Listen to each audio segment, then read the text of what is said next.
Hi viewers, welcome to our channel. ప్రస్తుతం మనతో పాటు హిమంతి రామారావు గారు సీనియర్ జర్నలిస్ట్ ఉన్నారు. వారితో ఒకసారి మాట్లాడదాం. సార్ నమస్కారం. సార్ నమస్తే అండి. సార్, చంద్రబాబు గారు 50 రోజుల పరిపాలన విఫలమైపోయింది. చంద్రబాబు గారికి భయం, అందుకే నాకు ప్రతిపక్ష హోదా ఇవ్వలేదు. ప్రతిపక్ష హోదా ఇస్తే క్వశ్చన్ చేస్తాము, ఆ క్వశ్చన్స్ కి ఆన్సర్ చేయలేమన్న ఒకే ఒక కారణంతో ఆయన భయపడి ఈ నిర్ణయం తీసుకొని నాకు ప్రతిపక్ష హోదా ఇవ్వలేదని చెప్పేసి చెప్పడం మనం చూస్తున్నాం. సార్, మరి జగన్మోహన్ రెడ్డి గారి కామెంట్స్ పైన మీ ఒపీనియన్ ఏంటి సార్? ఆయనకి అసలు మతి స్థిమితం లేదు. ఎందుకంటే ఇదే అసెంబ్లీలో జగన్మోహన్ రెడ్డి మాట్లాడుతూ నాకు కానీ తెక్కరేగిందంటే మీలో ఒక 5గురినో 6గురినో తీసుకున్నట్టయితే మీకు ఈ ప్రతిపక్ష హోదా కూడా ఉండేది కాదు మిస్టర్ చంద్రబాబు నాయుడు అన్నది ఈయనే కదా. ఈయనకి ఏదైతే న్యాయం అనిపించిందో ఇప్పుడు అన్యాయం అయిందా? ప్రతిపక్ష హోదా ఇచ్చేది స్పీకరా చంద్రబాబు నాయుడు? ఏమాత్రం తెలియదు.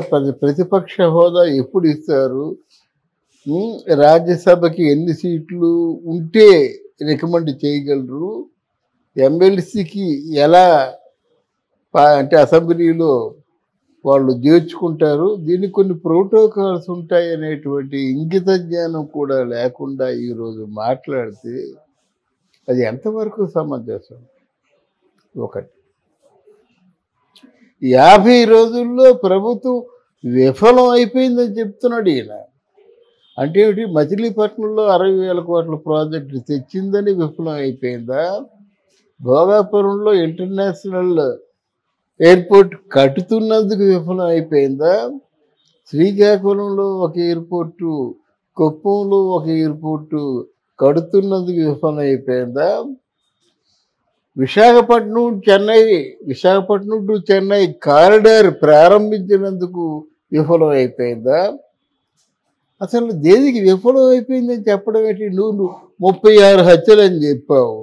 ఒక హత్య కూడా తేలింది, అది కాస్త ఫేక్ హత్య అని రుజువైంది. ఎందుకు విఫలం అయిపోయింది? అది నీ పార్టీ మెంబర్స్ అందరూ ఎవరి మట్టుకు వారు దొడ్డిదారిన తెలుగుదేశంలోకి జనసేనలోకి చేరుదామని ఉబలాట పడుతున్నందుకు విఫలం అయిపోయిందా?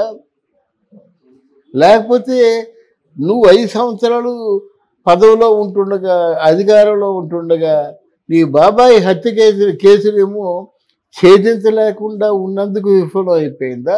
ఏదో చెప్పాలి కదా, ఎందుకు విఫలమైందో చెప్పాలి కదా. గనక సొంత చెల్లెమ్మలు ఇద్దరూ కొంగు చాచి మాకు ఓటేయండి, జగన్మోహన్ రెడ్డికి ఓటు వెయ్యొద్దని చెప్పినందుకు విఫలం అయ్యిందా?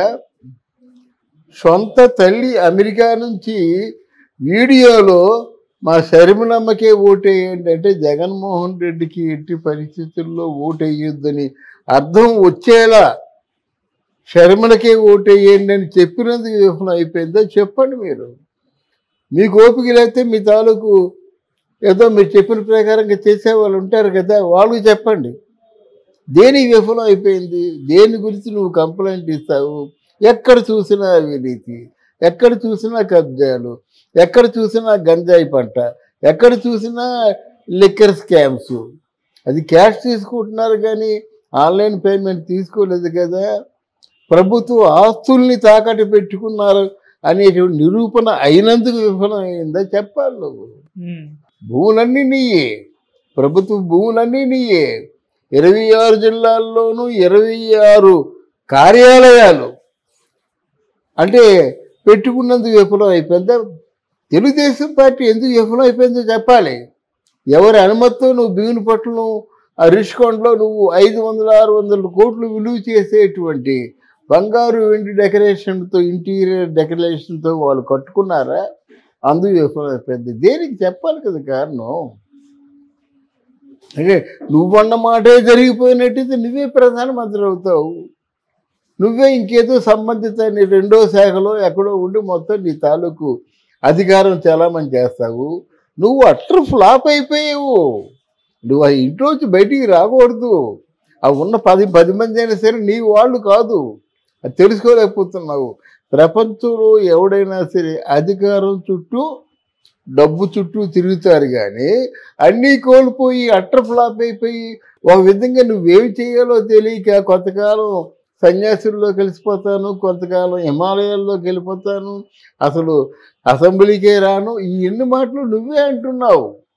ఎవరు పరాయి వాళ్ళు అనలేరు కనుక నువ్వు అన్న మాటలు ఒకసారి గుర్తుకు చేసుకొని, నువ్వు పరిపాలనలో ఉన్న అక్రమాలని కబ్జాలని గుర్తుకు చేసుకొని, లిక్కర్ స్కామ్ను గుర్తు చేసుకొని, తర్వాత అక్క చెల్లెళ్ళు సొంత తల్లి ఎందుకు ఇలా విడిపోయారు, ఎందుకు ఇలా శాపనార్థాలు పెడుతున్నారనే విషయాన్ని కూడా గుర్తుకు తెచ్చుకొని అప్పుడు మాట్లాడు.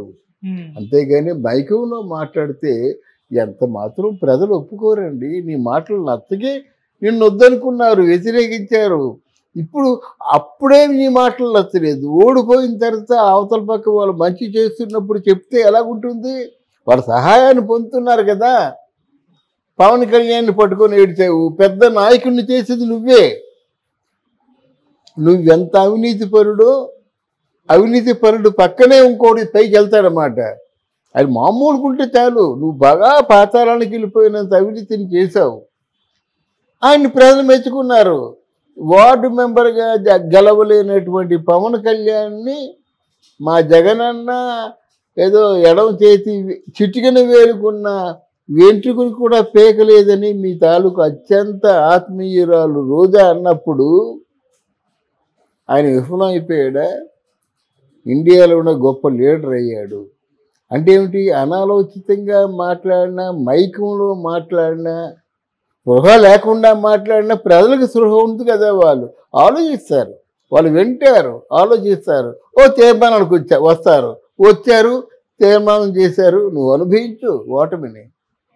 అంతేగాని ఇలాంటి మాటలు మాట్లాడితే ఇంకా ఇంకా ఇంకా దిగజారిపోయి పార్టీ వైఎస్ఆర్సీపీ తాలూకు అస్తిత్వానికే ప్రమాదం జరిగే అంటే సందర్భం భవిష్యత్తు ముందుంది.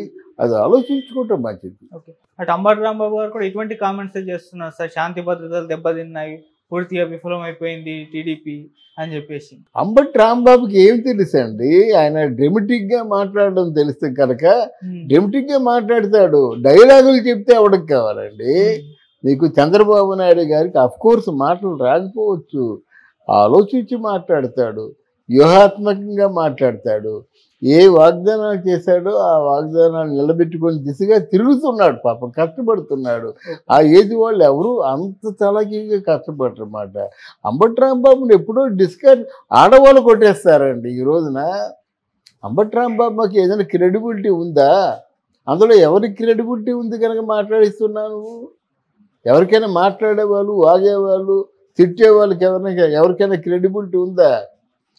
వాళ్ళు మళ్ళీ ప్రజా జీవితంలోకి వస్తారనే ఆశ నీకుందా?